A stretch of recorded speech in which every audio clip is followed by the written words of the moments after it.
ನಮಸ್ಕಾರ ವೀಕ್ಷಕರೇ, ಉದಯವಾಣಿ ಅರ್ಪಿಸುವ ಶಿಕ್ಷಣ ದೀಪಿಕಾ ಕಾರ್ಯಕ್ರಮಕ್ಕೆ ತಮಗೆಲ್ಲರಿಗೂ ಸ್ವಾಗತಿಸ್ತಾ ಇದ್ದೇನೆ. ಇವತ್ತಿನ ದಿನಗಳಲ್ಲಿ I feel education sector is one of the most challenging and very difficult sector ಅಂತ ನಾನು ಯಾಕೆ ಅಂದ್ಕೋತೀನಿ ಅಂದ್ರೆ for a good reason by the way. Because ಇವತ್ತಿನ ದಿನಗಳಲ್ಲಿ ವಿದ್ಯಾರ್ಥಿಗಳಿಗೆ ಯಾವುದೇ ಒಂದು ಸ್ಟ್ರೀಮ್ ಅಲ್ಲಿ ಸಾಕಷ್ಟು ಚಾಯ್ಸಸ್ಗಳಿದೆ. There are basket full of options. So naturally I feel the confusions are more. If you compare to that sector 10 years back, the options were very limited and the decision making process was simple. ಇವತ್ತಿನ ದಿನಗಳಲ್ಲಿ ಹಾಗಲ್ಲ.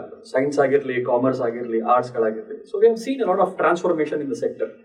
So ಹಾಗಾಗಿ I feel it is necessary for institutions like us to give the required information to the students. So I feel it is a moral responsibility ಅಂತ ಹೇಳಿದ್ರು ತಪ್ಪಾಗ್ಲಿಕ್ಕಿಲ್ಲ. So ಈ ಶಿಕ್ಷಣ ದೀಪಿಕಾ ಅನ್ನುವಂಥ ಕಾರ್ಯಕ್ರಮವನ್ನು ನಾವು ಇವತ್ತು ಲಾಂಚ್ ಮಾಡ್ತಾ ಇದ್ದೇವೆ. ಇದರ ಜೊತೆಗೆ we will also be talking about how to ace competitive exams. ಇವತ್ತಿನ ದಿನಗಳಲ್ಲಿ ಎಲ್ಲಾ ಸೆಕ್ಟರ್ಗಳಲ್ಲೂ ಕಾಂಪಿಟೇಟಿವ್ ಎಕ್ಸಾಮ್ ಅನ್ನುವಂಥದ್ದು ಒಂದು ಲೈಮ್ ಲೈಟ್ ಇದೆ. ಸೊ ಹಾಗಾಗಿ ಇದರ ಬಗ್ಗೆ ಕೂಡ ನಾವು ಚರ್ಚಿಸಲಿಕ್ಕಿದ್ದೇವೆ. So there are about 12 to 15 episodes we have planned, basically targeting 10th standard students, ಇನ್ನು PUC ಹೋಗುವವರು, ಅದೇ ರೀತಿ PUC ಮುಗ್ದು ಡಿಗ್ರಿ ಹೋಗುವಂತ ಸ್ಟೂಡೆಂಟ್ಸ್ ಅವರನ್ನ ಟಾರ್ಗೆಟ್ ಮಾಡಿಕೊಂಡು ಈ ಕಾರ್ಯಕ್ರಮವನ್ನು ಒಂದು 12 ರಿಂದ 14 ಎಪಿಸೋಡ್ಗಳನ್ನ ಪ್ಲಾನ್ ಮಾಡಿದ್ದಾರೆ. ಸೊ ಇವತ್ತಿನ ರಿಸೋರ್ಸ್ ಪರ್ಸನ್ ಆಗಿ ಡಾಕ್ಟರ್ ನಾರಾಯಣ್ ಕಾಯರ್ಕಟ್ಟಿ ಅವರು ಮಂಗಳೂರಿಂದ ಬಂದಿದ್ದಾರೆ. ಅವರಿಗೆ ತಮ್ಮ ಎಲ್ಲರ ಪರವಾಗಿ ನಾನು ಸ್ವಾಗತಿಸ್ತಾ ಇದ್ದೀನಿ. Welcome to you sir. So basically is a banker, he was a teacher, he is a teacher and ಸಾಕಷ್ಟು ಕಾಂಪಿಟೇಟಿವ್ ಎಕ್ಸಾಮ್ಸ್ಗಳಲ್ಲಿ ವಿದ್ಯಾರ್ಥಿಗಳಿಗೆ ಟ್ರೈನಿಂಗ್ ಕೊಟ್ಟಂತವರು. ಅದೇ ರೀತಿ ಕಾಂಪಿಟೇಟಿವ್ ಎಕ್ಸಾಮ್ಸ್ ನ ಬೇರೆ ಬೇರೆ ವಿಂಗ್ಗಳಾಗಿ, ಫಾರ್ ಎಕ್ಸಾಂಪಲ್ IBPS ಆಗಿರ್ಬೋದು, ಇದೆಲ್ಲ ಕ್ವಶನ್ ಪೇಪರ್ ಕಮಿಟಿಯಲ್ಲಿ ಕೂಡ ಅವರು ಸಾಕಷ್ಟು ಸರ್ವಿಸ್ ಅನ್ನ ರೆಂಡರ್ ಮಾಡಿದ್ದಾರೆ. So I feel he is the right person for this particular interaction. Sir, to begin with, as I said, education sector is more challenging these days in a good reason. And you were a part of all the phases. I feel there was a first phase Gurukul system ಇಂದ ಬಹಳ ಚೆನ್ನಾಗಿ ಬರ್ತಾ ಇತ್ತು. ಅದರ ನಂತರ ಸ್ವಲ್ಪ traditional methods ಆಯಿತು. ಈಗ 2020 ನಂತರ ನಾವು NEP ಅನ್ನ ಇಂಪ್ಲಿಮೆಂಟ್ ಮಾಡಿದ್ದೇವೆ. And you are a part of all the 3 stages which I referred. So how do you feel the education sector is going, and how was it in the past, present, and how it's going to be in the future? Yeah, first of all, let me congratulate Udayavani for conducting such a wonderful program, which will be very useful to youngsters. As you rightly said, education sector is trying to cope up with the other developments. Actually, the other developments should be based on the educational development. But ಈಗ ಏನಾಗ್ತಾ ಇದೆ ಅಂತ ಹೇಳಿದ್ರೆ, for example technology ಇರ್ಬೋದು ಅಥವಾ world all other developments ಇರ್ಬೋದು, ಅದು ಮುಂದೆ ಹೋದಾಗೆ ಎಜುಕೇಷನ್ ಸೆಕ್ಟರ್ ಕೂಡ ಅದನ್ನು ಕ್ಯಾಚ್ ಅಪ್ ಮಾಡಲಿಕ್ಕೆ ಟ್ರೈ ಮಾಡ್ತಾ ಇದೆ. But anyway, it's a natural phenomenon and it should happen, because there should not be gap. ಇಲ್ಲಾಂದ್ರೆ ಏನಾಗ್ತದೆ ಅಂದರೆ, ಇಂಡಸ್ಟ್ರಿಯಲ್ಲಿ ಯಾವಾಗಲೂ ಹೇಳ್ತಾ ಇರ್ತಾರೆ, ನಮಗೆ ನಿಮ್ಮ ಎಜುಕೇಷನಲ್ ಸೆಕ್ಟರ್ನಲ್ಲಿ ಗ್ರ್ಯಾಜುಯೇಟ್ಸ್ ಇರ್ಬೋದು, ಅವರು not ready for work, ready ಇರ್ತಾ ಇಲ್ಲ, ಈ ರೀತಿಯಲ್ಲೆಲ್ಲ ಕಮೆಂಟ್ಸ್ ಬರ್ತದೆ. So NEP is really A good step towards that. ಯಾಕಂದರೆ ಇದರಲ್ಲಿ basically ಸ್ಟೂಡೆಂಟ್ಸಿಗೆ along with the knowledge of the subject whatever they take, along with that they will also have lot of importance for skill development, because esto sala knowledge ide but there is a gap in skill. So skill development ಒಂದು. ಇನ್ನೊಂದು, students will have more options ಈಗ for choosing subjects. There are not ಈಗ readymade, ಕೆಲವು ಮೊದಲೆಲ್ಲ ಏನಂದರೆ readymade, ನೀವು science ಅಂದರೆ ಇದು ಇಷ್ಟು, ಇಂಜಿನಿಯರಿಂಗ್ ಅಂದರೆ you will get these kind of subjects, ಅಥವಾ ಆರ್ಟ್ಸ್ ಅಂದರೆ you will get only these subjects. It's not necessary. If you are having interest in engineering and also you have a passion in arts, ನಿಮಗೆ ಏನೋ 1 or 2 arts ಸಬ್ಜೆಕ್ಟನ್ನು medical subjects ಮಾಡೋವರಿಗೂ ಕೂಡ engineering subject ತಗೊಳ್ಬೋದು. So this kind of new idea, thinking, that is because of the experience NEP has brought, and I think it's quite required, and it will be very successful. I'm very happy to note that Karnataka is the first state that have implemented this NEP. Exactly. So ಇದರ ಕಾರ್ಯಕ್ರಮವನ್ನು ನಮ್ಮ 10th standard ಮಕ್ಕಳು ಹಾಗೂ 12th standard ಮಕ್ಕಳು ಕೂಡ ನೋಡ್ತಾ ಇರ್ತಾರೆ. So ನೀವು ಹೇಳಿದಾಗೆ ಇವತ್ತು ಸಾಕಷ್ಟು ಆಪ್ಷನ್ಸ್ ಅವರಿಗೆ ಇನ್ನೊಂದು sir, if you go back may be 10 years back, percentage basis ಅಲ್ಲಿ ಕೋರ್ಸ್ ಅನ್ನ ಚೂಸ್ ಮಾಡುವಂತ ಒಂದು ಕಾಲ ಇತ್ತು. ಸೊ ನಾವು 90% ತಗೊಂಡ್ರೆ ನಾನು ಸೈನ್ಸ್ಗೆ ಹೋಗುವಂಥದ್ದು. ಅದು ಈಗ ಸಾಕಷ್ಟು ಕಡಿಮೆ ಆಗಿದೆ. But there exist still some issues pertaining to that. ಇವತ್ತು ನಿಮ್ಮ ಪ್ರಕಾರ ಒಂದು ಕೋರ್ಸ್ ಅನ್ನ ಚೂಸ್ ಮಾಡಬೇಕಾದ್ರೆ ಅವ್ರು ಏನ್ ಮೈಂಡ್ ಸೆಟ್ ತಗೊಳ್ಬೇಕು ಸರ್ ಮಕ್ಕಳು? ಈಗ ಬೇಸಿಕಲಿ ಈಗಲೂ ಕೂಡ ಕೋರ್ಸ್ ನಲ್ಲಿ ಆ basic difference is there between science, commerce and arts. Right. ಅಂದ್ರೆ ನಾನು ಹೇಳೋದು ಕೋರ್ಸ್ ಅದರಲ್ಲಿ ಬ್ರಾಂಚಸ್ ಇದೆ, but basic difference is there. So first 10th standard ನೋಡಿ ಬರುವಾಗ ಆವಾಗ ಇಲ್ಲಿ it's a very common thing. Students will come to know what is their strength. Not exactly, ಯಾಕೆಂದ್ರೆ ಅದು it is too immature stage. Correct. ಕೆಲವರು ಎಷ್ಟೋ ಸಲ ನನಗೆ ಮ್ಯಾಥ್ಸ್ ಆಗೋದಿಲ್ಲ ಅಂತ ಆ ಸ್ಟೇಜಲ್ಲಿ ಹೇಳಿ ಆಮೇಲೆ they will become very expert in that. ಅದು ಇದೆ. So but still it is an opportunity to introvert. ನಾನು ಯಾವುದರಲ್ಲಿ ನನಗೆ ಇಂಟ್ರೆಸ್ಟ್ ಇದೆ ಒಂದು. Second, what is having scope future. ಈಗ ನಮ್ಮ ಸ್ಪೆಷಲಿ ಪೇರೆಂಟ್ಸ್ ಸೈಡಲ್ಲಿ what they are interested in is ಮಕ್ಕಳಿಗೆ ಒಳ್ಳೆ ಸ್ಕೋಪ್ ಇದ್ದದ್ರಲ್ಲಿ ಮಕ್ಕಳನ್ನು ಹಾಕುವಂತ. ಬೇರೆ ಸ್ಟೂಡೆಂಟ್ಗೆ ಇರೋದು ನನಗೆ ಒಳ್ಳೆ ಇಂಟ್ರೆಸ್ಟ್ ಇರುವಂಥದ್ರಲ್ಲಿ ನಾನು ಮಾಡಬೇಕು. So there is a gap. ಹೆಚ್ಚಿನ ಮೊದಲು ಮೋಸ್ಟ್ಲಿ ಫಸ್ಟ್ ಸ್ಟೂಡೆಂಟ್ ಇಂಟ್ರೆಸ್ಟ್ಗೆ ಯಾರು ಕೇಳೋರಿಲ್ಲ. ಇಟ್ ವಾಸ್ ಲೈಕ್ ಮ್ಯಾರೇಜಸ್ ಮನೆಯಲ್ಲಿ ಕಂಪಲ್ಸರಿ ಹೇಳಿದ್ದಾರೆ, ಅಪ್ಪ ಅಮ್ಮ ಹೇಳ್ತಾರೆ ಅಂತ ಹೇಳಿ. ಸೊ ಅವ್ರು ಯಾವ್ದಕ್ಕೆ ಹಾಕ್ತಾರೆ ಅಲ್ಲಿಗೆ ಹೋಗ್ತಾ ಇರ್ತಾರೆ. ಸೊ ಆವಾಗ ಈ whatever selection is based on the marks. ಅವ್ರಿಗೆ ಒಳ್ಳೆ ಮಾರ್ಕ್ಸ್ ಬಂದ್ರೆ ಬಹುಶಃ is good in engineering, medical ಕಲ್ಸೋ. ಸ್ವಲ್ಪ ಕಡಿಮೆ ಮಾರ್ಕ್ಸ್ ಬಂದ್ರೆ ಕಾಮರ್ಸ್, ಇನ್ನೂ ಕಡಿಮೆ ಮಾರ್ಕ್ಸ್ ಬಂದ್ರೆ ಆರ್ಟ್ಸ್ ಎಂಬ ಒಂದು ಫೀಲಿಂಗ್ ಇತ್ತು. But it is not correct. And people who have even with that who have gone to arts or commerce or this one have made big names, have made a lot of contributions to the education and society. ಈ ಕಾರ್ಯಕ್ರಮ parents ಅವರು ನೋಡ್ತಾ ಇದ್ದಾರೆ. So I think they will also have equal amount of confusions. Plus ಅವರಿಗೆ ಆ field ನ ಬಗ್ಗೆ ಅಷ್ಟೊಂದು ಮಾಹಿತಿ ಇಲ್ಲದೇನೂ ಇರ್ಬೋದು. ಸೊ ಪೇರೆಂಟ್ಸ್ಗೆ ನಿಮ್ಮ ಏನ್ ಸಜೆಷನ್ಸ್? ಮಕ್ಕಳಿಗೆ ಯಾವ ರೀತಿ ಸಪೋರ್ಟ್? ಮಕ್ಕಳಿಗೆ ಫಸ್ಟ್ ಮಕ್ಕಳು ಯಾವುದಲ್ಲಿ ಇಂಟ್ರೆಸ್ಟ್ ತಗೊಳ್ತಾರೆ, ಮೊದಲು ನಮಗೆ ಏನಾಗಬೇಕು ಎಂಬುದಾಗಿ ಮಕ್ಕಳಲ್ಲಿ ನಾನು ಹೇಳೋದಾದ್ರೆ ಒಂದು ಸಾಧಾರಣ 8ನೇ ಕ್ಲಾಸ್ 9ನೇ ಕ್ಲಾಸಿಗೆ ಬಂದ ಕೂಡಲೇ ಮಕ್ಕಳಲ್ಲಿ ಒಂದು ಆಗಾಗ ಅವರ ಕ್ಯಾರಿಯರ್ನ ಬಗ್ಗೆ ಒಂದು ಚಿಂತನೆ ಮೂಡಿಸಬೇಕು. ಸೊ ದಟ್ ನೀನ್ ಏನಾಗಬೇಕು, ನಮ್ಮ ಚಿಂತನೆಯನ್ನು ಅವ್ರಿಗೆ ಹಾಕೋದಲ್ಲ, ಅವರ ಚಿಂತನೆ ಏನು ಬರ್ತದೆ, ಅವರಲ್ಲಿ ಏನು ಚಿಂತನೆ ಬರ್ತದೆ ಎಂಬುದನ್ನು ಕೇಳ್ತಾ ಇದ್ರೆ ಪ್ರೊಬಬಲಿ ಅದು ಅಲ್ಲಿಗೆ ಸ್ಟ್ರಾಂಗ್ ಆಗಿ ನಾನು ಡಾಕ್ಟರ್ ಆಗಬೇಕು ಅಥವಾ ನಾನು ಇಂಜಿನಿಯರ್ ಆಗಬೇಕು ಅಥವಾ ನಾನು ದೊಡ್ಡ ರೈಟರ್ ಆಗಬೇಕು, ಕವಿತೆ ಮಾಡಬೇಕು, ಯಾವತ್ತು anything. Let us respect that.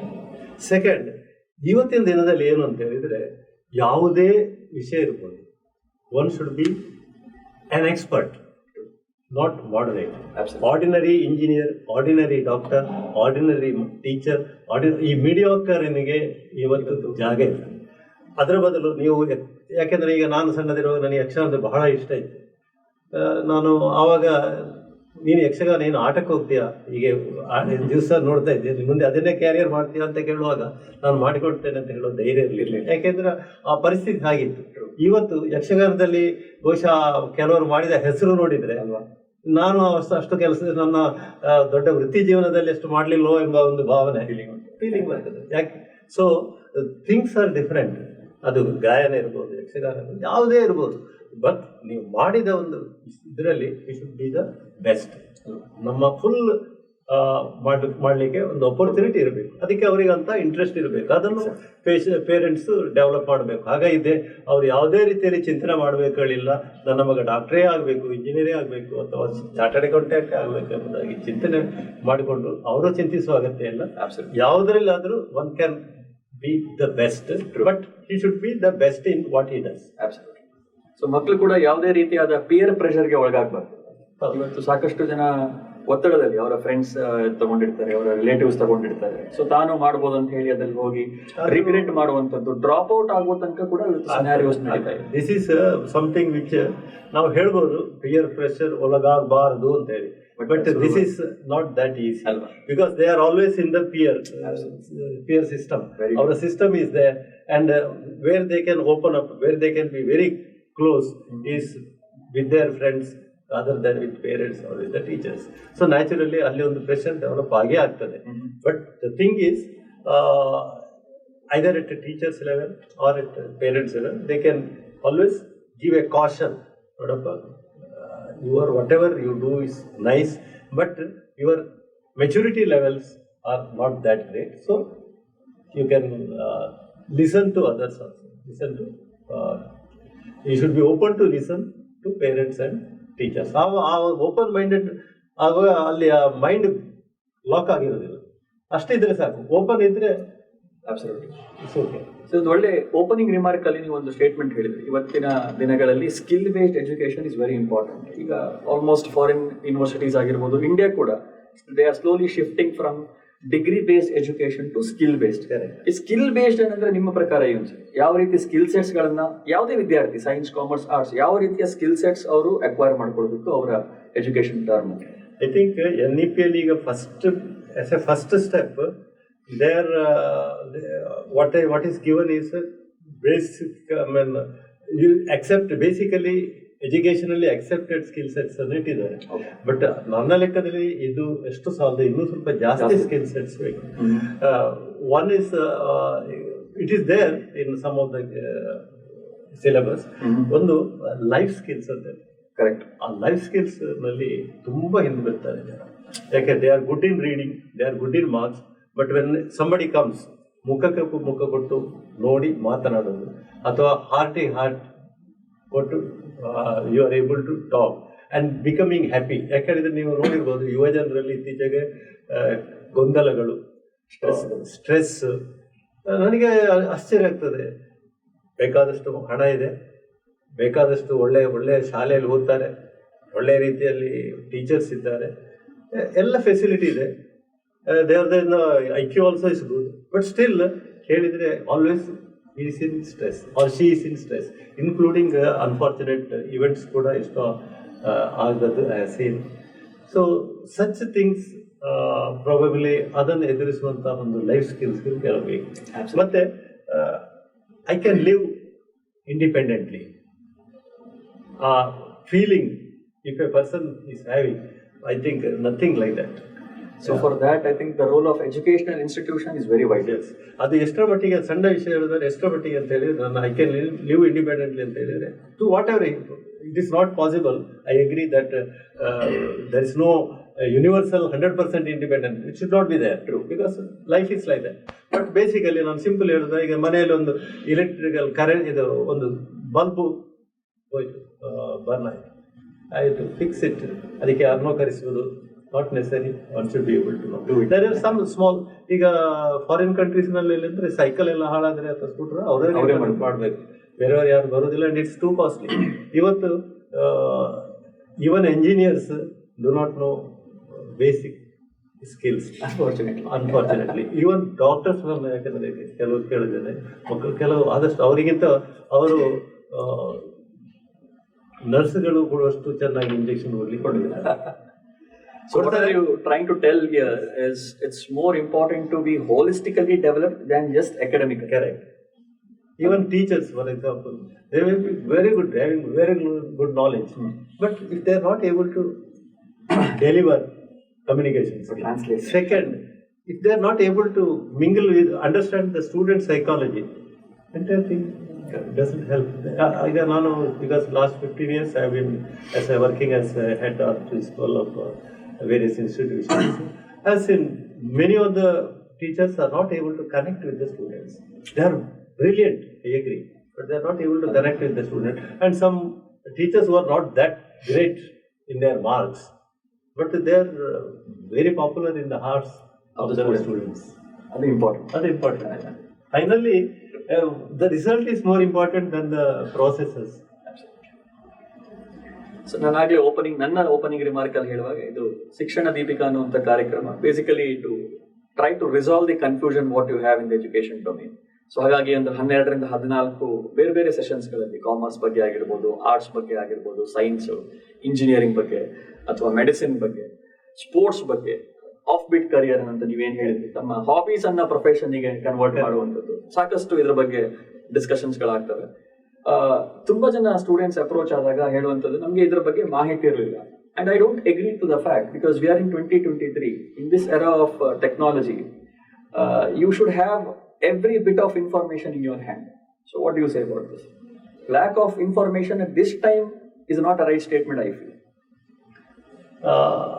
Yes, there is an opportunity to have a lot of information, but whether they are taking or not is again ಅದಕ್ಕೊಂದು ಮೋಟಿವೇಶನ್ ಮಾಡಬೇಕು. ಯಾಕಂದ್ರೆ ನಿನ್ನೆ ನಾನೊಂದು ಕ್ಯಾರಿಯರ್ ಕೌನ್ಸಿಲಿಂಗ್ ಮಾಡ್ತಾ ಇದ್ದವಲ್ಲ, student engineering student aspirant student PU ಲೆವೆಲ್ನಲ್ಲಿ, she is getting more than 90% marks, but when I ask which are the best engineering colleges in India, she is not able to ask. At least ನಮ್ಮ ಮಂಗಳೂರಿನ ಹತ್ತಿರ ಇರೋ ಒಂದು ಒಳ್ಳೆ ಕಾಲೇಜಿನ ಹೆಸರು ಹೇಳಪ್ಪ ಅಂತ ಕೇಳಿದ್ರೆ she was not able to. ಕಡೆಗೆ ಯಾವುದೋ ಒಂದು ಲೋಕಲ್ ಅವಳ ಮನೆ ಹತ್ತಿರ ಇದ್ದ ಒಂದು ಕಾಲೇಜಿನ ಹೆಸರು ಹೇಳಿದೆ. ನನಗೆ ಆವಾಗ ಖಂಡಿತ ಎಸ್ ದರ್ ಇಸ್. ಮತ್ತೆ ನನ್ನ ಕಡೆ ನಮ್ಮ ಪೇರೆಂಟ್ಸಿನಲ್ಲಿ ಅವ್ರು ಹೇಳಿದ್ರು ನಮ್ಮ ಪೇರೆಂಟ್ಸ್ ಏನು ಗೊತ್ತಿಲ್ಲ ಅಂದರೆ they are educated. Actually then I said you start asking with your parents about which are this, they will be telling. ಅವ್ರಿಗೆ ಗೊತ್ತಿಲ್ಲ ಅಂತಲ್ಲ, they will tell, provided because people know to Google, people know to find out. ಅವರಿಗೆ ಬೇಕಾದ ಕೆಲಸ ಮಾಡ್ಕೊಡ್ತಾರೆ. ಅದನ್ನು ಯಾವ್ದು ಬೇಕು, ಯಾವ್ದು ಇಂಪಾರ್ಟೆಂಟ್ ಅಂತ ನೋಡೋದ್ರಲ್ಲಿ ಮಾತ್ರ ಅವರು they are not able to do. That is the problem. ಯಾಕೆಂದ್ರೆ it is for knowing all these things, it's not necessary one should be a post graduate and all. Anybody can find out which is a good college, but ಅದರ ಬಗ್ಗೆ discussion ಮಾಡಬೇಕು. Problem ಏನಾಗಿದೆ ಅಂತ ಹೇಳಿದ್ರೆ, there are lot of things in the information basket. ನೀವು ಆಗ ಹೇಳಿದಾಗೆ ಅದರಲ್ಲಿ ಹೆಚ್ಚಿನದು ಅದು ಬಂದು there is a push and pull. ನಾವು ಹೋಗಿ ಹುಡುಕೋದ್ರ ಬದಲು ಅದು ಬಂದು ಬೀಳ್ತಾವಲ್ಲ, ಅದರಲ್ಲೇ ನಾವು ಅದನ್ನು ನೋಡೋದ್ರಲ್ಲೇ ನಮ್ಮ ಟೈಮ್ ವೇಸ್ಟ್ ಮಾಡ್ತೇವೆ. Actually we should not get in to all those. We should try to get what we want. ಆವಾಗ because the time will be well settled. So ಈ ನಿಟ್ಟಿನಲ್ಲಿ ಐ ಥಿಂಕ್ ಉದಯವಾಣಿಯಿಂದ ಒಂದು ರೈಟ್ ಇನಿಷಿಯೇಟಿವ್ ಅಂತ ಬಹಳ ಒಳ್ಳೆ right time that students are planning about their career. Good. And providing right information, I feel, is our moral responsibility.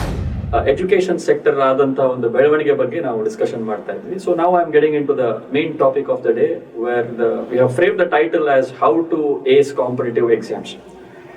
Sir, ಇವತ್ತು the kind of importance the competitive exams have been received tremendous, may be in the last 5 to 6 years. ಎಲ್ಲ ಕ್ಷೇತ್ರದಲ್ಲೂ ಕೂಡ ಇವತ್ತು ಒಂದು entry ಬೇಕಾದರೆ competitive exams ಅನ್ನು ಮಾಡಲೇಬೇಕು. So ನೀವು ಕೂಡ ನಿಮ್ಮ ಟೈಮಲ್ಲಿ IBPS ಆಗಿರಲಿ, IAS ಎಕ್ಸಾಮ್ ಕೂಡ ಬರ್ತಿದ್ದೀರಿ. ಸೊ ಆ ಟೈಮಲ್ಲಿ ಇದ್ದಂಥ ಇಂಪಾರ್ಟೆನ್ಸ್ ಮತ್ತೆ ಈಗಿನ ಟ್ರೆಂಡ್ ನೋಡಿದರೆ ಏನು ಅನ್ಸುತ್ತೆ ಸರ್? ಮೊದಲು ನಾವೆಲ್ಲ ಕಾಲೇಜಿಗೆ ಹೋಗ್ತಾ ಇದ್ದಾಗ ಡಿಗ್ರಿ ಎಕ್ಸಾಮಿನ ಮಾರ್ಕ್ಸ್ಗಳಿಗೆ ಇನ್ನೂ ಹೆಚ್ಚಿನ, ಡಿಗ್ರಿ ಇರ್ಬೋದು, SSLC ಇರ್ಬೋದು, PUC ಇದರ ಮಾರ್ಕ್ಸ್ಗಳಿಗೆ ಇನ್ನೂ ಹೆಚ್ಚಿನ ಪ್ರಾಮುಖ್ಯತೆ ಇತ್ತು. ಏನಂದರೆ ಎಷ್ಟೋ ಜಾಬ್ಗಳು based on the marks only, interview ಕೂಡ ಇರಲಿಲ್ಲ. ಡೈರೆಕ್ಟ್ ಮಾರ್ಕ್ಸ್ನಲ್ಲಿ, ಫಾರ್ ಎಕ್ಸಾಂಪಲ್ ಪೋಸ್ಟಲ್ ಡಿಪಾರ್ಟ್ಮೆಂಟಲ್ಲಿ ಡೈರೆಕ್ಟ್ ನಿಮಗೆ ಇಷ್ಟು ಮಾರ್ಕ್ ಸಿಕ್ಕಿದರೆ SSLCಯಲ್ಲಿ ಅವರಿಗೆ ಕ್ಲರಿಕಲ್ ಜಾಬ್ ಅಶ್ಯೂರ್ಡ್, ಆ ಟೈಪ್ ಇತ್ತು. ಇವನ್ ಅಪ್ಲಿಕೇಶನ್ಸ್, ಈಗ ಟೀಚಿಂಗ್ ಅಪ್ಲಿಕೇಶನ್ಸ್ ಇರ್ಬೋದು ಅಥವಾ ಗೌರ್ಮೆಂಟಿಗೆ ಅಪ್ಲಿಕೇಶನ್ಸ್ ಬಂದರೆ ಬೇಸ್ಡ್ ಆನ್ ದ ಮಾರ್ಕ್ಸ್, ಅಥವಾ ಈಗ ಅವಾಗೆಲ್ಲ ರೀಜನಲ್ ಇಂಜಿನಿಯರಿಂಗ್ ಕಾಲೇಜಲ್ಲೆಲ್ಲ ಉತ್ತಮವಾದ ಕಾಲೇಜ್ ಅಂತ ಲೆಕ್ಕ, ಅಥವಾ ಮೆಡಿಕಲ್ ಕಾಲೇಜುಗಳಿಗೆ based on marks of PUC selection ಇತ್ತು.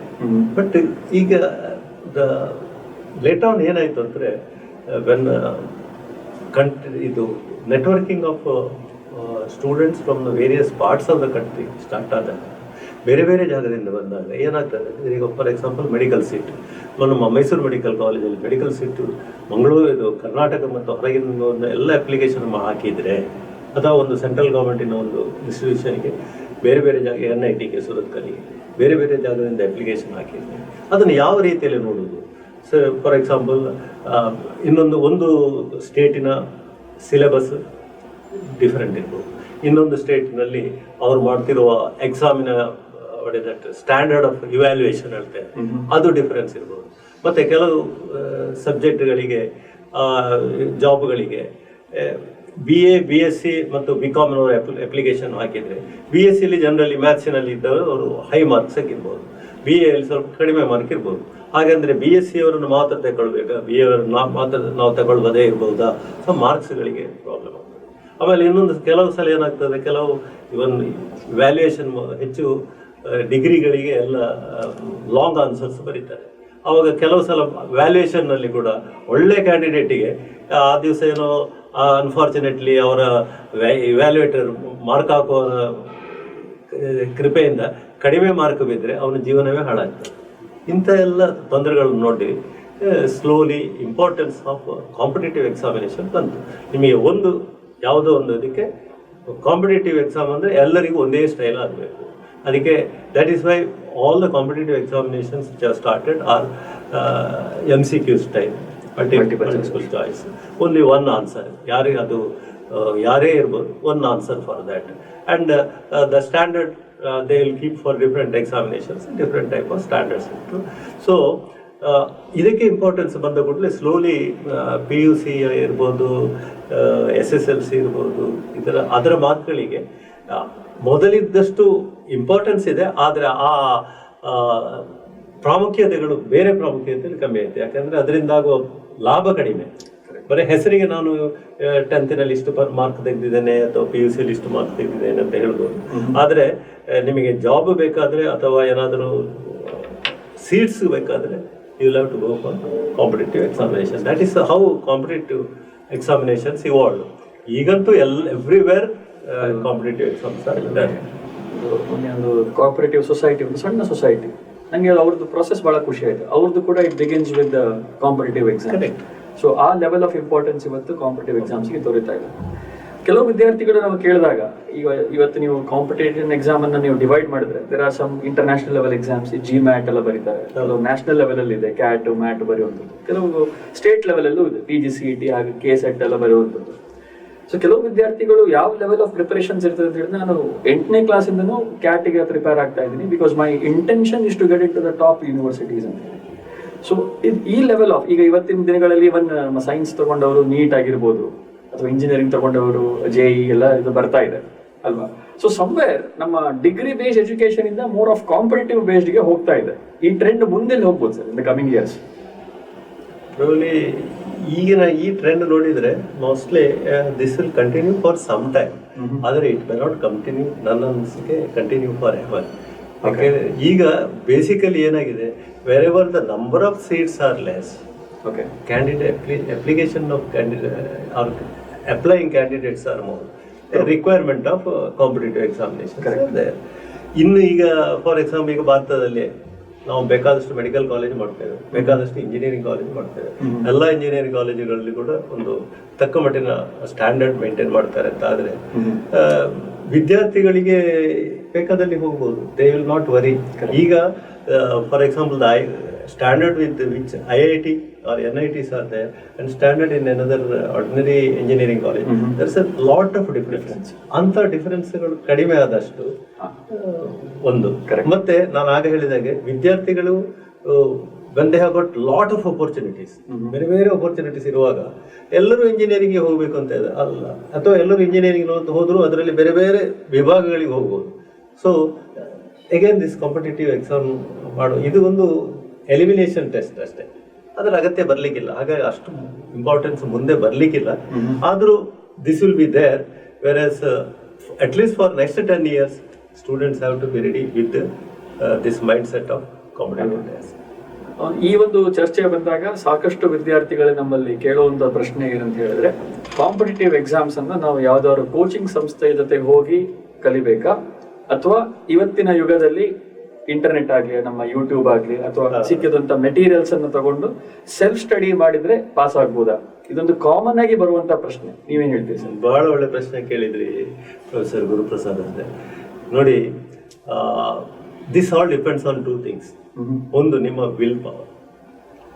ಈಗ ಆ ಮಗುವಿನಲ್ಲಿ ಅಥವಾ ಹುಡುಗರಲ್ಲಿ, ಹುಡುಗಿ ಇರ್ಬೋದು, ಅವರಲ್ಲಿ 100% ವಿಲ್ ಪವರ್ ಇದೆ, ನಾನು ಮೆಡಿಕಲಿಗೆ ಹೋಗಬೇಕು ಅಥವಾ ನಾನು IITಗೆ ಹೋಗಬೇಕು ಎಂಬ ವಿಲ್ ಪವರ್ ಅಷ್ಟು ಮಟ್ಟಿಗೆ ಇದೆ ಅಂತಾರೆ.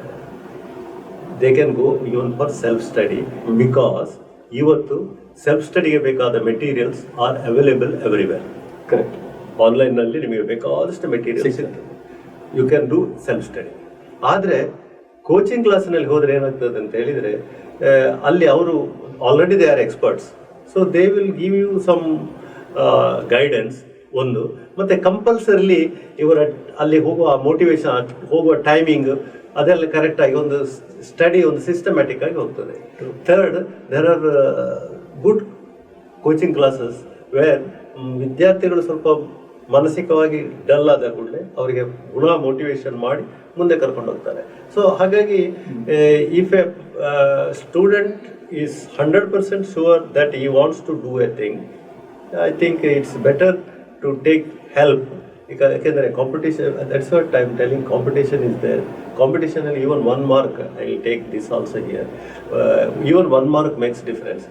ನಾವು what is the difference between competitive examination and degree examination? ಸ್ಪರ್ಧಾತ್ಮಕ ಪರೀಕ್ಷೆ ಮತ್ತು ಪದವಿ ಪರೀಕ್ಷೆಗಳು. ಪದವಿ ಪರೀಕ್ಷೆಗಳಲ್ಲಿ ನೀವು ಒಂದು ಲೆವೆಲಿಂಗ್ ಮಾಡಿ ಪಾಸ್ ಆದರೆ ಆಯಿತು.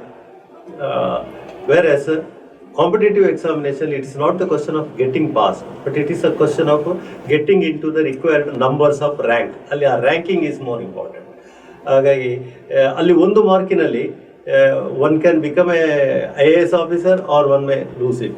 1 markinalli he can get into bank or not. 1 markinalli he can lose IIT entrance or the other way.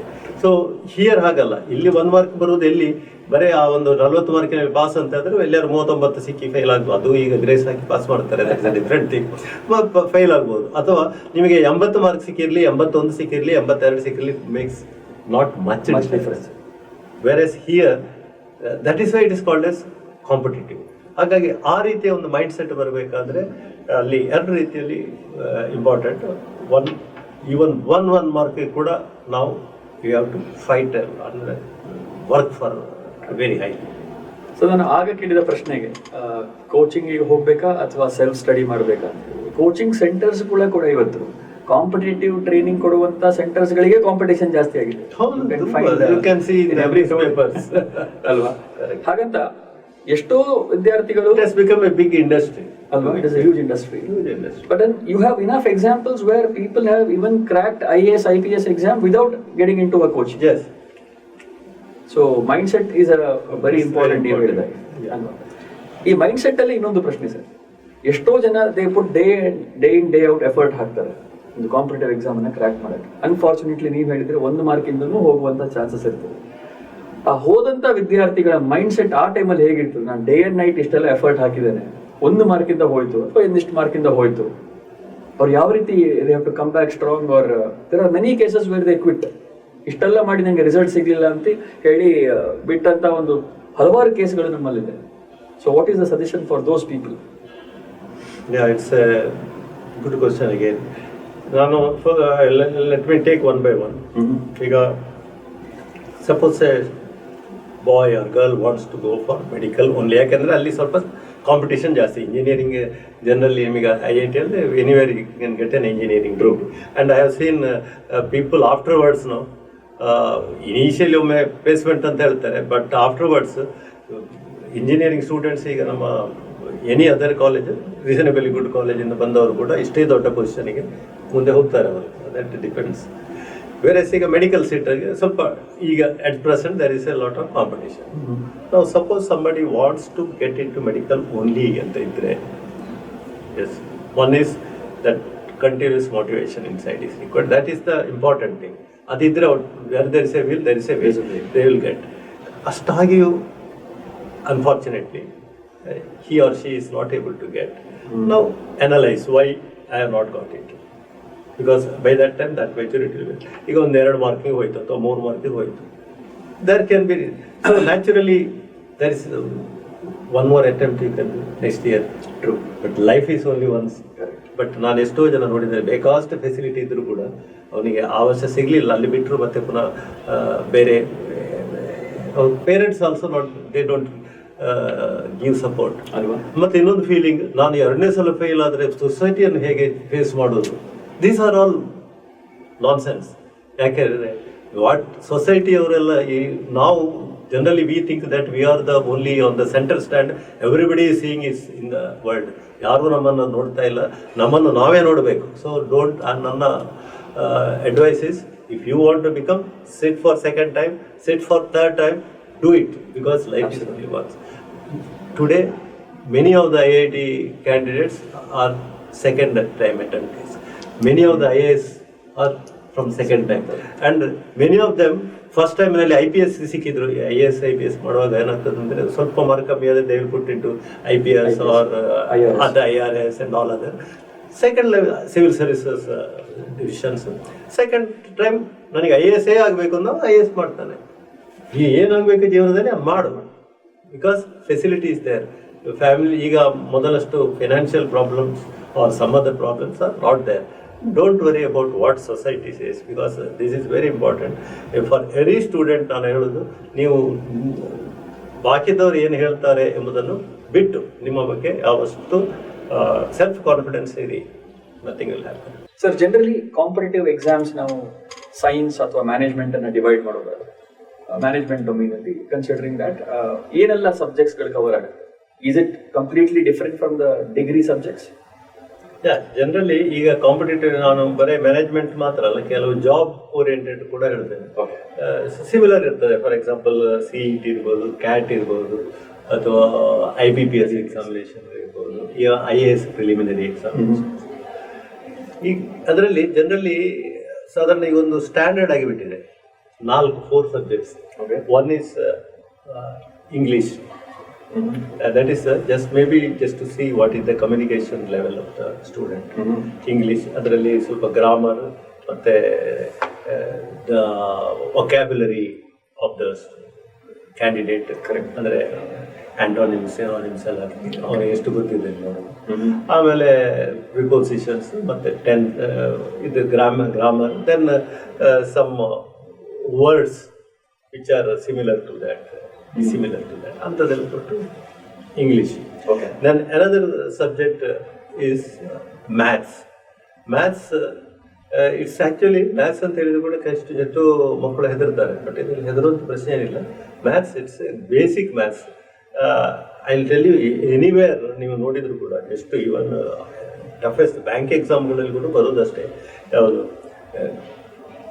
Basic addition, minus ಅಥವಾ ಡಿವಿಷನ್ ಆ್ಯಂಡ್ ಮಲ್ಟಿಪ್ಲಿಕೇಶನ್, ಅದರ ಡಿಫರೆಂಟ್ ಸ್ವಲ್ಪ ಬೇರೆ ಬೇರೆ ಸ್ಟೈಲಲ್ಲಿ ಬರ್ತದೆ. ಅದರಲ್ಲಿ highest the standard is, suppose a person can take 100% in 10th standard ಅಷ್ಟೇ. That is I 10th standard 100% mark ತೆಗಿಲಿಕ್ಕೆ ಸಾಧ್ಯ ಇದ್ದರೆ ನಿಮಗೆ ಅದನ್ನೆಲ್ಲ ಮಾಡ್ಬೋದು ಅಷ್ಟೇ. Maths it's not, they are not asking trigonometry unless it is in ಕ್ಯಾಟಲ್ಲಿ ಕೇಳ್ತಾರೆ. Then third subject is reasoning. ಇದು ರೀಸನಿಂಗ್ ಅಂತ ಹೇಳಿದರೆ just to see how good the student is able to comprehend things and respond to the situations and respond to the and its observation skills, ಅದೆಲ್ಲ ನೋಡಲಿಕ್ಕೆ reasoning. ಅದರಲ್ಲಿ logical reasoning ಇರ್ತದೆ, then numerical reasoning ಇರ್ತದೆ, different reasoning, may be sequences or odd man out, ಸುಮಾರು type ಆಗಿ ಬರ್ತದೆ. Then one more subject generally asked is current awareness. What is, because how GK and current affairs, general knowledge, and how strong he is in knowing things and understanding things, and what is his interest in general. ಯಾಕೆ ಹೇಳಿದರೆ suppose an engineering student ಅಥವಾ ಈಗ ನೀವು balance sheet ಅಂದರೆ ಏನು ಅಂತ ಕೇಳಿದರೆ, ಅಯ್ಯೋ ಅದು ನನಗೆ ನನ್ನ ಸಬ್ಜೆಕ್ಟ್ ಅಲ್ಲ ಅಂತ ಹೇಳ್ತಾರೆ. ಅಥವಾ ಒಂದು medical what is my ophthalmology ಅಂತ ಕೇಳಿದರೆ ಅಕೌಂಟ್ಸಿನವರು, ಅಯ್ಯೋ ಅದು ನನಗೆ ಸಂಬಂಧ ಇಲ್ಲ ಅಂತ. ಆದರೆ ಆಸ್ಪತ್ರೆಗೆ ಹೋದರೆ ಬೋರ್ಡಿಗೂ ಅದೇ ರೀತಿ ಪೀಡಿಯಾಟ್ರಿಕ್ಸ್ ಅಂತ ಹೇಳ್ತಾರೆ, ಮಕ್ಕಳ ಆರೈಕೆ ಕೇಂದ್ರಕ್ಕೆ. ಸೊ ಬೇಸಿಕ್ಸ್ ಆಫ್ ಎಲ್ಲ ಸಬ್ಜೆಕ್ಟು ಒಬ್ಬನಿಗೆ ಗೊತ್ತಿದ್ರೆ ಈ can be very practical person ಅಂತ ಹೇಳಕ್ಕೆ. ಕರೆಂಟ್ ಅವೇರ್ನೆಸ್ ಮತ್ತು ಅವ್ರು ಕಲ್ತದೀಗ ಶಾಲೆ, ಅದು ಕೂಡ ಹಾಗೆ ಹೈಸ್ಕೂಲ್ ಲೆವೆಲ್ನಲ್ಲಿ ಕಲ್ತ ಸೈನ್ಸ್, ಸೋಷಿಯಲ್ ಸ್ಟಡೀಸ್, ಅದರಲ್ಲೆಲ್ಲ very interesting and important and worth memory idea ಟಾಪಿಕ್ಸ್ಗಳ ಬಗ್ಗೆ ಕೆಲವು ಪ್ರಶ್ನೆಗಳನ್ನು ಮಾಡ್ತಾರೆ. ಸೊ ಇದು 4 ಬೇಸಿಕಾಗಿ. ಮತ್ತು ಕೆಲವು ಸಲ they may ask something on computer awareness, then giving any ಒಂದು ಇನ್ಸಿಡೆಂಟ್ ಕೊಟ್ಟು ಅದಕ್ಕೆ ಹೌ ಪೀಪಲ್ ವಿಲ್ ರೆಸ್ಪಾಂಡ್ ಅಂತ ಸ್ವಲ್ಪ ಡಿಫರೆನ್ಸ್ ಕೊಡ್ತಾರೆ. ಬಟ್ ಬೇಸಿಕಲಿ ಡಿಸ್ಕ್ರಿಪ್ಟಿವ್ ಏನಾದ್ರು ಇರ್ತದೆ ಅಥವಾ multiple choice questions? Generally there is no descriptive, multiple choice questions only, and many times it is with negative marks. Negative marking ಇರುತ್ತೆ. Negative marks ಅಂತ ಹೇಳಿದ್ರು ಕೂಡ ಈಗ 4 ಆನ್ಸರ್ಸ್ ಇದ್ರೆ ABCD, negative mark is not 1 for 1, it will be 1 for 25%. So 0.25%. And it is common to everyone. Common misconception ನಾನು ಏನು ನೋಡಿದ್ದೀನಿ ಅಂದರೆ, multiple choice question based exams usually students think it is the most easiest to crack. Do you agree with this? It's not. Actually, it is not. It is. They may think that it is easy. When they actually see the answer, then they will find that there was a lot of difference. It's not that easy. All 4 looks the right answer as long as they are very conceptually strong. They You are not able to pick the right one. One should be conceptually strong. Correct. Because there are different levels of questions. Some are memory recall questions. True. Adu maybe if your memory, adu ಒಂದು 25% ಇರಬಹುದು in any exam. ಅಂದ್ರೆ if your memory is good, you can answer those. Correct. Some are application questions. Correct. ಅದು tougher ಇರ್ತದೆ. Correct. ಅದನ್ನು ನೀವು unless you know the concept, you will not be able to apply for that. True. ಈಗ Newton's third ಲಾ ಅಂತ ಹೇಳಿದ ಕೂಡಲೇ ಅದನ್ನು for example ನಾನೊಂದು ಶೂಟ್ ಮಾಡುವಾಗ ನನ್ನ ಐ ವಾಸ್ ಪುಲ್ಡ್ ಬ್ಯಾಕ್ ಅಂತ ಹೇಳಿದ್ರೆ ಇದು ಯಾವ ಲಾದಲ್ಲಿ ಬರ್ತದೆ, ನ್ಯೂಟನ್ಸ್ ಥರ್ಡ್ ಲಾ ಅಂತ ಹೇಳಬೇಕಾದ್ರೆ ಅವನಿಗೆ ಅದರ ಅಪ್ಲಿಕೇಬಿಲಿಟಿ ಗೊತ್ತಿರಬೇಕು.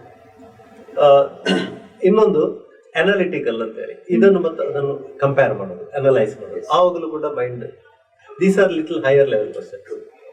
ಸೊ ಬೇಸ್ಡ್ ಆನ್ ದಟ್ ಅದು ಸಮ್ ಎಕ್ಸಾಮಿಗೆ ನಾವು ಕೇಳ್ತೇವೆ ಎಷ್ಟು ಪರ್ಸೆಂಟೇಜ್ ಈ ಲೆವೆಲ್ಗೆ, ಎಷ್ಟು ಪರ್ಸೆಂಟೇಜ್ ಇದು, ಎಷ್ಟು ಪರ್ಸೆಂಟೇಜ್ ಅದು ಅಂತ ಹೇಳಿ ಅದರ ರೀತಿಯಲ್ಲಿ ಕ್ವಶನ್ ಪೇಪರ್ ಸೆಟ್ ಆಗ್ತದೆ. So one should be able to understand and should be really good to crack on this. It's not that easy ಅಲ್ವಾ? ಸೊ ಕಾಂಪಿಟೇಟಿವ್ ಎಕ್ಸಾಮ್ಸ್ ಅಂತ ನಾವು ಕರಿತೇವೆ. ಅದನ್ನು ಅಷ್ಟು ಸುಲಭವಾಗಿ ತಗೊಳ್ಬಾರ್ದು ಅಲ್ವಾ? It is definitely competitive and difficulty level ಕೂಡ ಇರುತ್ತೆ. ಕರೆಕ್ಟ್. ಸೊ ಇಲ್ಲಿ what you said that time, preparation is the game changer. Correct. So how do you suggest students? 2 face ಅಲ್ಲಿ ಸರ್. ಒಂದು, ಆ ಎಕ್ಸಾಮಿಗೆ ಪ್ರಿಪೇರ್ ಆಗುವಂಥದ್ದು ಯಾವ ರೀತಿ ಮಾಡಬೇಕು. 2ನೇದು, during the exam how should be their preparation, because it is a very short duration exam, may be for maximum 2 hours. So ಇದು 2 ಫೇಸ್ ಅನ್ನ ಹೇಗೆ ನಿಮ್ಮ ಮಕ್ಕಳಿಗೆ ಒಂದು advice nice first step is take it in the heart that I should crack this. ಅದು very important. That is a will power. ಅದನ್ನು ಯಾವಾಗಲೂ ಅದು ಎಲ್ಲಿ ಡೌನ್ ಆಗ್ತದೆ ಅದನ್ನು ಪುನಃ ಅಪ್ ಮಾಡಿಕೊಂಡೇ ಇರಬೇಕು. So that you will be fully focused. Second, make lot of preparations. Either you go for a coaching class, but don't depend fully on the coaching class. Go to your own self study also. Self study should be there. ಟೈಮ್ಗೆ ಸರಿಯಾಗಿ ಕೆಲವು, because there will be so many question papers available, mock question papers. ಅದನ್ನು work out ಮಾಡಬೇಕು. ಅದನ್ನು work out ಮಾಡುವಾಗ ಒಂದು simple style is that first answers ಎಲ್ಲ ನೋಡುವಾಗ you write the answers first as if you are writing the exam, then you see which are correct, and wherever you have gone wrong, don't go to see what is right. You again see the question, find out what is right, where I have done mistake. Idu wrong anta gottadre then ನಾನೇ practice ಮಾಡಿ ನೋಡಿದ್ದೇನೆ. First round ನಲ್ಲಿ 60% correct ಆದ್ರೆ second round ನಲ್ಲಿ another 30% ಬರ್ತದೆ. ಅಲ್ಲಿ ನನಗೆ ಮಾಡ್ಲಿಕ್ಕೆ ಆಗದೆ ಉಳಿಯೋದು ಬರೀ 10% ಮಾತ್ರ ಕರೆಕ್ಟ್. ಅದಕ್ಕೆ ಯು ಟೇಕ್. ಇಲ್ಲಿ ಹೆಚ್ಚಿನವ್ರು ಏನ್ ಮಾಡ್ತಾರೆ, ಕರೆಕ್ಟ್ ಆನ್ಸರ್ ಏನು ಅಂತ ಅಲ್ಲಿಂದ ನೋಡ್ತಾರೆ ಆನ್ಸರ್ ಶೀಟ್ ಇಂದ, directly they go to the next one. ಇದಲ್ಲ ಅದು ಅಲ್ಲೇ, ಆವಾಗ ನಮ್ಮ ಮೈಂಡ್ ಅದೇ ಲೆವೆಲ್ ನಲ್ಲಿ ಉಳಿತದೆ. One trick I am telling. So mock examination ಎಷ್ಟು ಸಾಧ್ಯ ಉಂಟು ಅಷ್ಟು ಬರೀಬೇಕು. ಮತ್ತೆ ಕಾನ್ಸೆಪ್ಟ್ಸ್ ಕ್ಲಿಯರ್ ಅಂಡರ್ಸ್ಟ್ಯಾಂಡ್ ಮಾಡಬೇಕು, ಅದರ ಅಪ್ಲಿಕೇಬಿಲಿಟಿ ನೋಡಬೇಕು. ಅದು ಒಂದು ದಿವಸದಲ್ಲಿ ಆಗುವಂಥದ್ದಲ್ಲ. ಅದು it has to go through your educational system itself. Even English ಕೂಡ ಒಂದು ದಿವಸದಲ್ಲಿ ನಿಮ್ಮ ಗ್ರಾಮರ್ ಸರಿ ಆಗೋದಿಲ್ಲ. ನೀವು study English, study properly, study proper, give importance to grammar. Don't worry you are not using in, because there are distractions in ನಮ್ಮ ಮೊಬೈಲ್ಗಳಲ್ಲಿ ಅಥವಾ ಸೋಷಿಯಲ್ ಮೀಡಿಯಾದಲ್ಲಿ. ಅದೆಲ್ಲ there is a different English language. ಅದರ ಬಗ್ಗೆ ಚಿಂತೆ ಮಾಡಬೇಡಿ. You go for a regular book like run and Martin. Similar reasoning work out ಮಾಡಿ. ಇವತ್ತು ಮಾಡಲಿಕ್ಕಾಗಲಿಲ್ಲ, ಪುನಃ you suppose you are not able to understand, think again and again and again. This is many times ನನ್ನ students ಬಂದು, sir ಇದನ್ನು ಹೇಗೆ ಮಾಡೋದು ಅಂತ ಹೇಳಿದರೆ, ನೀವು ಅಲ್ಲಿ ಕೂತು ಒಂದು 10 ನಿಮಿಷ ಅದರ ಬಗ್ಗೆ ಚಿಂತೆ ಮಾಡ್ತಾ ಕೂತು ಮಾಡಿ ನೋಡು, you will get the answer. ಏನು ಇವತ್ತು ನೀನು ಎಕ್ಸಾಮ್ ಬರೆಯೋದಿಲ್ಲ, but when you write the exam you get the speed. So And as you rightly said, the next thing is speed. Speed will come always. Accuracy first, speed next. So that is so speed will come. ಮತ್ತೆ ಇನ್ನೊಂದು time management. First ಇವರ time ನಮಗೆ ಈಗ there are lot of, I don't say distractions, there are lot of actions and requirements in family life. ಅದನ್ನು ಮಾಡಿ still if you are smart you will get lot of time for this. But you have to allot seriously, giving priority for studying and smart work wherever it is required, which is important. Adu maatra study ಮಾಡಿ, not everything. Okay, then in the examination hall also, it's a very important thing that one should be able to manage time. ಯಾಕೆಂದರೆ immediately ನೀವು students ಹೊರಗೆ ಬರುವಾಗ ಹೇಗಿತ್ತು exam sir, ಸರಿ ಇತ್ತು but time ಸಾಕಾಗಲಿಲ್ಲ. This is 80% of the students are telling like that. That should not happen. So time management ಹೇಗೆ ಅಂತ ಹೇಳಿದ್ರೆ, ಆ ಕ್ಯಾಟಗರಿ ಆಫ್ ಸ್ಟೂಡೆಂಟ್ಸ್ ಮುಖ್ಯ ಕಾರಣ ಏನು ಸರ್, ಯಾಕೆ ಅವರು ಟೈಮ್ ಸಾಕಾಗಿಲ್ಲ? First of all, they are not given importance to time management. So what is important is they should know how to manage time in this kind of examination. ಅದಕ್ಕೆ ಕೆಲವು tips ಇದೆ. First thing is, during the entire exam any other distractions ಅನ್ನು ಬಿಟ್ಟುಬಿಡಬೇಕು. Okay, exam. And second, read question paper fast ಆಗಿ ಒಮ್ಮೆ ಮೇಲೆ ಒಂದು 2 ನಿಮಿಷ ನೋಡಿ ಯಾವುದೆಲ್ಲ ಕ್ವಶನ್ ಇದೆ ಅಂತ ಹೇಳಿ ಸ್ಟೈಲ್. ದೆನ್ ಈಸಿ ಕ್ವಶನ್ಸ್ ಅನ್ನು ಫಾಸ್ಟ್ ಮಾಡ್ಕೊಂಡು ಹೋಗಿ, ಡಿಫಿಕಲ್ಟ್ ಕ್ವಶನ್ಸ್ ಅನ್ನು ಕೀಪ್ ಇಟ್ ಫಾರ್ ಲೇಟರ್. ಮತ್ತೆ there are some questions which is easy but time consuming. Correct, ಅಂಥದ್ದು ಲೀವ್ ಇಟ್. ಬಿಕಾಸ್ ಅಲ್ಲಿ ಇಲ್ಲಿ 1 ಮಾರ್ಕ್ಗೆ ಬೇಕಾಗಿ ನಾವು 4 ಮಾರ್ಕಿನ ಮಾರ್ಕ್ ಕಳೀತೇವೆ. Leave it, you can do it later. Okay. Then subjects like English, ಅಲ್ಲೆಲ್ಲ ಪುನಃ ಥಿಂಕಿಂಗ್ ಏನಿಲ್ಲ. If you know you write. Subject like current awareness, what ever you know you write. ಮತ್ತೆ ಪುನಃ ನೀವು ಆಲೋಚನೆ ಮಾಡಿದರೆ ತಪ್ಪು ಆಲೋಚನೆ ಬರ್ತದೆ, ಇದ್ದದ್ದು ಹೋಗ್ತದೆ. Where time is required in subjects like mathematics or reasoning, where you have to allot more time for that. ಮತ್ತೆ ಇನ್ನೊಂದು, ಎಲ್ಲ ಸಬ್ಜೆಕ್ಟ್ಗಳಿಗೆ ಈಕ್ವಲ್ ಟೈಮ್ ಅಥವಾ ಈಕ್ವಲ್ ಇಂಪಾರ್ಟೆನ್ಸ್ ಕೊಡಿ. ಟೈಮ್ ಈಕ್ವಲ್ ಅಂತ ಹೇಳೋದಿಲ್ಲ, improve. So that you can save time in English or this one, current awareness, give more time to maths and reasoning, so that ಎಲ್ಲ ಪೇಪರ್ನಲ್ಲಿ minimum marks ನಷ್ಟು ತಗೊಳ್ಬೇಕು. Because that is also somewhere in some examination they write. That is one of the criteria. Time management is, ಅದರ ಬಗ್ಗೆ one should know. So I think time management ಗೆ one of the best solution would be appearing for more and more mock examinations. Correct. ಅಲ್ವಾ? ಮನೆಯಲ್ಲಿ speed ಬರೋದು ಹಾಗೆ, ನೀವು do practice. ಈಗ of course ನಾನು ಬ್ಯಾಂಕಲ್ಲಿದ್ದೆ, ನಾನು ಎಷ್ಟೋ ಸಲ ಮಕ್ಕಳಿಗೆ ಪಾಠ ಮಾಡೋದು ನೋಡಿದ್ರು, ಒಂದಿಷ್ಟು ಸ್ವಲ್ಪ ಫಿಗರ್ಸ್ ಹಾಕಿದರೆ ನಾವು ಹೀಗೆ ಕೈಯಲ್ಲಿ ಎಳಿತಾ ಹೋದಾಗೆ ಅದನ್ನು ಟೋಟಲ್ ಹೊಡಿತೇವೆ.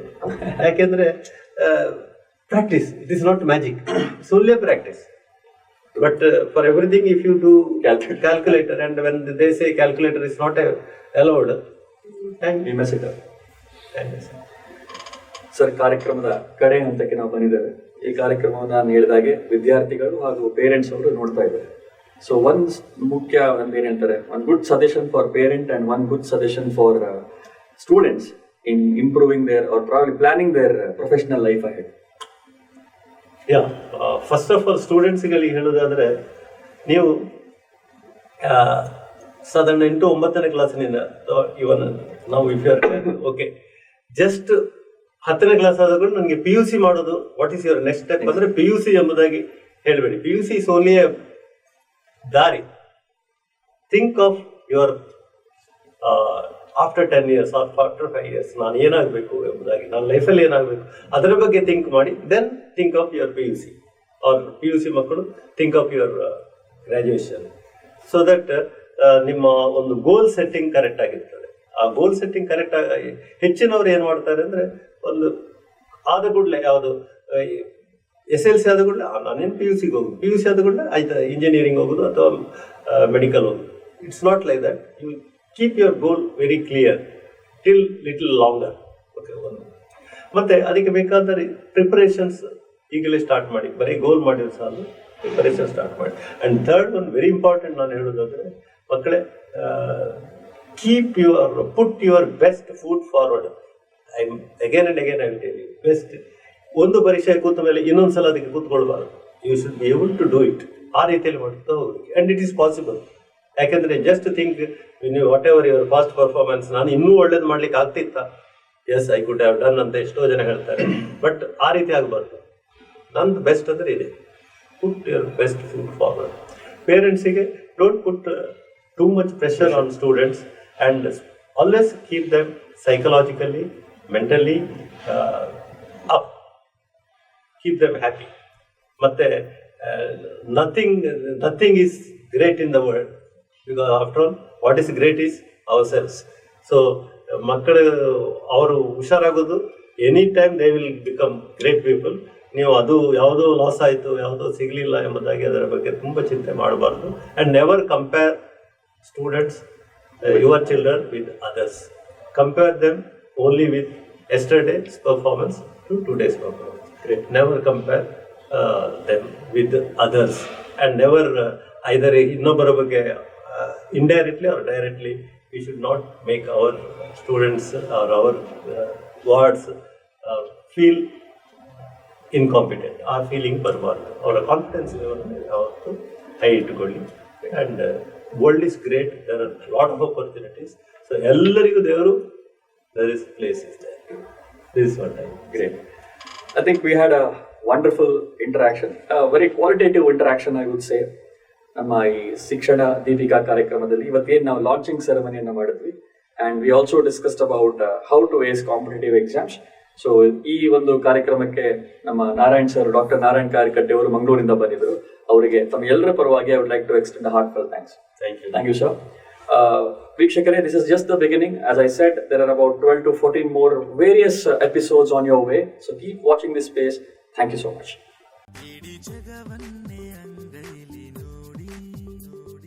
ಜನಮನದ ಈ ಜೀವನಾಡಿ